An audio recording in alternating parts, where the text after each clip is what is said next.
Prey 2 tells the story of a U.S. Marshal by the name of Killian Samuels, who's abducted during the very same abduction sequence from Prey 1, but he manages to get off the alien ship in a very different way than Tommy from Prey 1 did.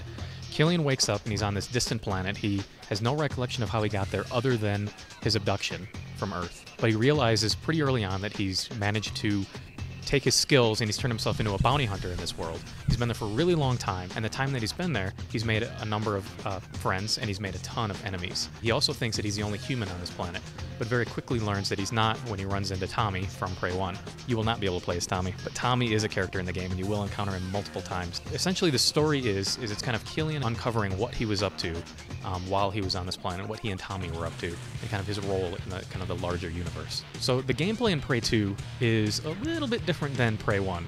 And part of the reason for that is because we wanted to explore different parts of the Prey universe.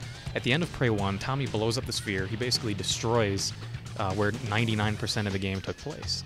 And this was an opportunity to really kind of push the envelope of what's in a first-person shooter and take the player someplace new.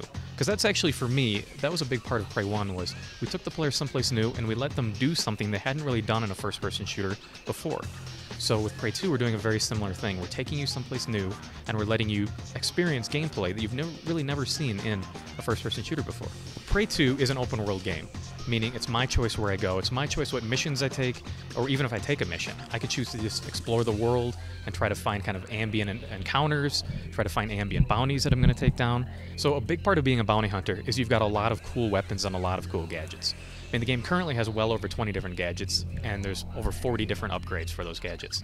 So, and a big part of this is it ties into player choice. I get to choose where I go, and I also get to choose how I interact with these characters. So if I want to try to be more stealthy, I'll choose gadgets that encourage stealth. If I want to be a little bit more kind of guns blazing, I'm going to choose weapons that are going to be more about destructive power and go in and try to take guys down. As a bounty hunter, I'm always prepared. I've got a whole plethora of gadgets that I can use when I encounter any particular situation. So one of the very first things we want to do with Prey 2 is we wanted to have an expanded movement set for the player. I can climb, I can slide, I can jump up, and I can grab edges. One critical part of that also is the cover system. And now the cover system is very simple and very accessible. I can really easily slide to cover. When I'm behind cover, I can pop up and I can fire from cover, I can blind fire. The idea with this is we want to keep it really fast, fluid. We're calling it agile combat. So as a player, I'm going to want to move from cover to cover and take enemies down very quickly. And the faster that I do this, actually the more powerful I am, so the easier it is to kill the various enemies. There's a really wide variety of alien species in this world, and many of them carrying over from Prey 1, so people who've played that will recognize a number of these species. There's also a number of new species in this world. And this planet that we're on, Exodus, it's kind of a melting pot of all these different aliens. So there's a wide variety of them, and you get to see them in kind of different scenarios or different situations as well.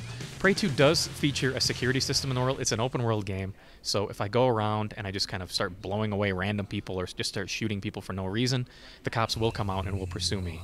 So, and I've got a couple options there. Of course, I could continue to fight the cops if I want to, or I could just run.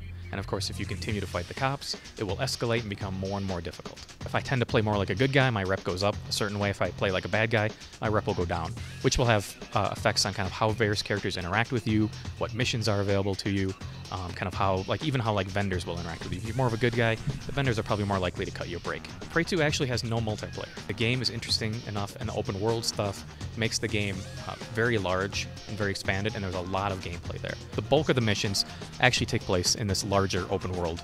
Prey 2 will be available sometime in 2012 for PC, 360, and PlayStation 3.